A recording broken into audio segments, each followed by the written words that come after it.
The broadcast is now starting. All attendees are in listen-only mode. Hello, this is Mark Dunning, President of AWRA. Welcome to this month's posting of Windows on Water Management, short audio interviews with leaders in water resources management that provide a window into their perspectives and practice. Today we're honored to have with us Parker J. Jim Wigington, our new editor-in-chief of the Journal of the American Water Resources Association, or JAWRA for short. Jim's impressive bio can be found in this posting. As you probably know, JAWRA is AWRA's premier peer-reviewed journal of water resources practice, and Jim is taking over from Ken Lanfear, who is retiring. And we wanted to talk with Jim about his aims and ideas regarding JAWRA. So thanks for being with us today, Jim. My pleasure. Great. Well, to launch into our interview, what is JAWRA and what makes it special and unique? Well, JAWRA, since its inception almost 50 years ago, has focused, as a journal, is focused on publishing water-related scholarly journal articles with a multidisciplinary focus, or that appeal to a multidisciplinary audience. You know, water resources by their very nature are multifaceted, dealing with everything from policy, engineering, biological factors. All these things typically play a role in making important societal decisions about water. In recent years, many other water journals have just begun to expand their journal article offerings to include multidisciplinary offerings, but you know, that's been JAWRA's focus from the very beginning. During the last decade, JAWRA has really experienced impressive growth and both rigor and stature in the water resources community. Until today, our impact factor has risen to a level of 2.0. Yes, that's very interesting, Jim. I think a couple of points there. I know that AWRA prides itself on being the premier interdisciplinary organization of water resources management, and of course is really pushing the concept of integrated water resources management. So it sounds like the JAWRA focus ties very nicely into that. Yes, yeah, I think it really does. The other point you made is this notion of the impact factor. I would expect that a lot of us don't know much about what an impact factor is and why it's important. Could you just elaborate on that a little bit? I'd be glad to. You know, impact factor is sort of publishing jargon, a bit of it, but it's a measure of the average number of times that a journal article that's been published in a journal is cited by other journal articles within 2 years of being published. So you can consider it a measure of how influential a journal's papers are within the scientific community. So highly cited papers frequently become a part, though, of the technical basis for water policy debates and discussions. So authors, when they're publishing, typically want to have their work published in journals where other authors will see them and use the results. So the higher the impact factor, the more likely that is to occur. Great. Thank you. That's very clear. So our impact factor means that this is an influential journal in terms of the broader publishing world, correct? That is correct. And, you know, we have, I think, not only the fact that it's a good, solid level, but it's been increasing, you know, the trajectory of that. And so that's also a very positive reflection on JAWRA. Great. Well, thank you for explaining that. I noted that you're taking over from Ken Lanfear in the introduction, and of course Ken has done an absolutely outstanding job in guiding JAWRA over the past 8 years, and so those are certainly big shoes to fill. Can you tell us what your plans are for taking JAWRA forward? I'd be glad to. I guess just a comment as we before we head into that is just to note that JAWRA is in a really healthy position for all the reasons we discussed. Ken Lanfear has done a remarkable job in leading this journal during his tenure as editor. And, you know, we have a talented managing editor in Susan Scalia and a very talented, energetic group of associate editors. Those are all necessary for us to go and continue to improve the journal in the future. There are a few things that we know specifically that we'd like to be pursuing in the days ahead. Probably in the first half of 2015, I would like to add 4 or 5 new associate editors to cover new topical areas and to relieve some of the load on the current associate editors. So that's always a great opportunity for us to increase the expertise of the journal.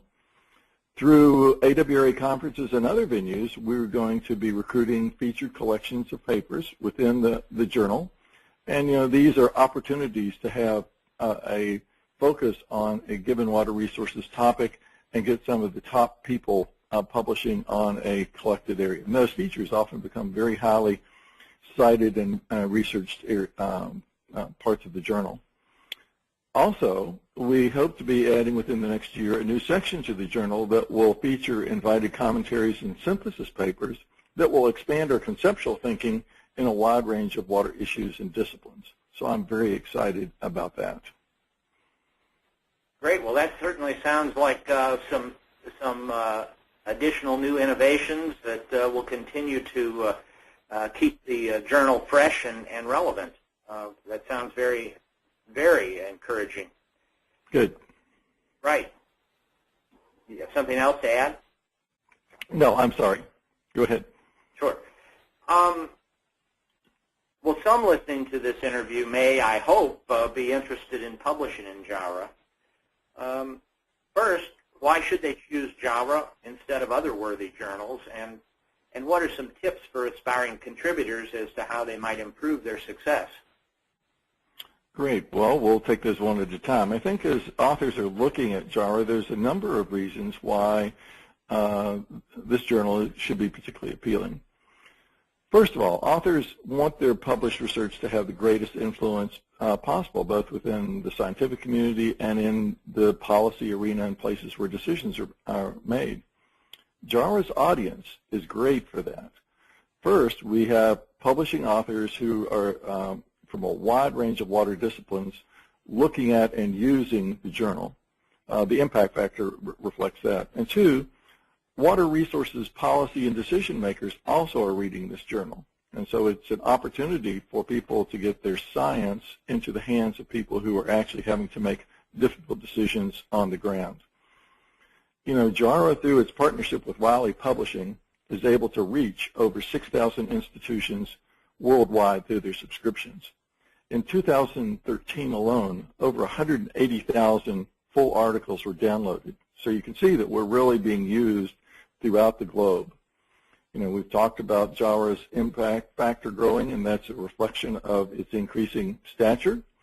And that, through the use of Scholar One and an efficient editorial board, we do offer a very efficient submission review and decision process.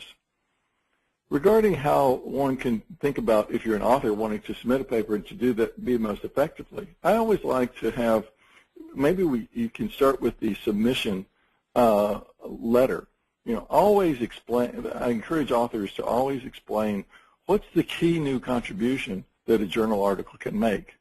And that follows through into the introduction of the paper. The introduction and conclusions are very important in a paper. Make sure that you can have clearly articulated the main point of the journal article, both in what you hope to accomplish in the introduction and then in the conclusions, to really wrap up what the bottom lines are so that your readers don't have to guess what the points you're trying to make. So I hope those a couple points help. Yeah, sort of the tell them what you're going to tell them what you told them kind of thing that most speakers are encouraged to do. Sort of applies to this as well, it sounds like. It certainly does. And there's maybe one other point is that once journal authors have their paper completed, they're ready to submit it, probably they should go through and edit it one more time. Having something successfully peer-reviewed, peer reviewers like journal articles that are crisply written.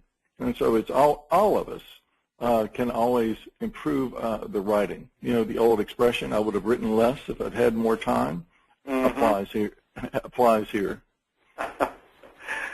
Great. Great. Well, that certainly sounds like some good advice for prospective authors.